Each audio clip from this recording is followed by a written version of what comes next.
Quero fazer humildemente um resumo com vocês aqui do livro de Juízes. Seja bem-vindo ao nosso canal. O principal objetivo é estimular você a ler as escrituras, a provocar um desejo de meditar na palavra, né?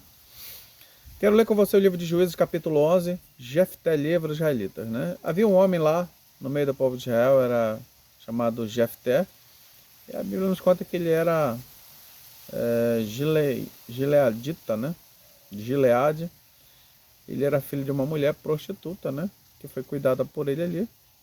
E por ele ter uma educação meio que errada, né? Ele foi expulso, né?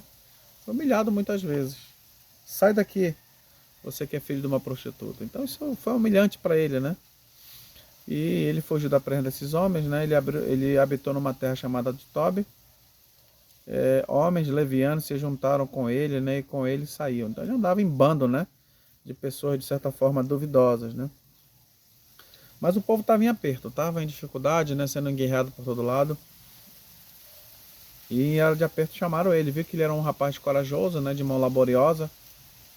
E pediram para ele: ei, Jefté, bora combater os filhos de Amon. Não, não vou não, vocês não me humilharam, agora eu não posso, né? E ele foi questionado se ele poderia, imploraram para ele, né? Ele pediu, né? Orientação do Senhor, né? Esse Senhor aqui parece que é Deus, né? Falando para ele que eles deveriam fazer isso de maneira mais oficial perante todo Israel. Se eu ganhar as batalhas, você vai me colocar como chefe? E eles fizeram a promessa, né? E aconteceu a promessa, né? Assim, houve muitas vitórias por meio de Jefté, né? Deus abençoou grandemente a coragem que ele tinha.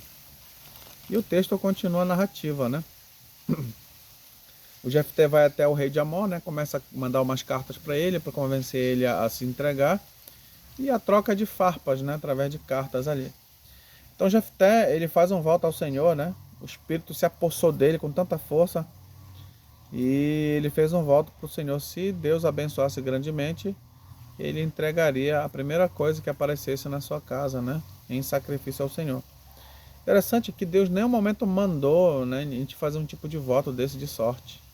É muito arriscado, né? A pessoa, você diz: olha, Senhor, se tu me der fazer um milagre na minha vida, eu vou sacrificar o filho meu mais novo ou mais velho.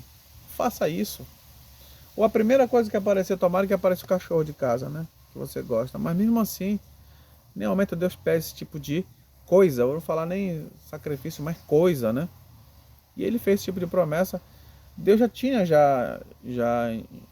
sinalizado que ia dar vitória para ele. Por que ele faz esse tipo de promessa? Talvez a gente fique com medo, né? E faz um tipo de promessa realmente um sacrifício. Eu acredito que os pensamentos, né, mundanos e sacrificais, né, de outras nações tinham influenciado a cultura dessas pessoas ali, né? Então isso que aconteceu, Jefté venceu as batalhas e quando ele chegou em casa, a primeira pessoa que aparece é a filha dele. Não tinha casado ainda, era virgem, com a Bíblia característica. E alguns defendem que não, mas eu acredito piamente que ele sacrificou a única filha dele como voto, cumpriu o voto. Lamentável, né? E o Senhor grandemente abençoou Israel, mas teve esse fato lamentável, né? E as pessoas começaram a lembrar da filha dele. Então cuidado com esse tipo de promessa, né? Que você não possa cumprir uma promessa difícil. Não faça isso, em nenhum momento Deus pede, né? Então que Deus nos abençoe e nos guarde. Esse foi o resumo de hoje. E que Deus provoque o desejo de você de estudar a palavra de Deus. Um forte abraço e até a próxima. Amém?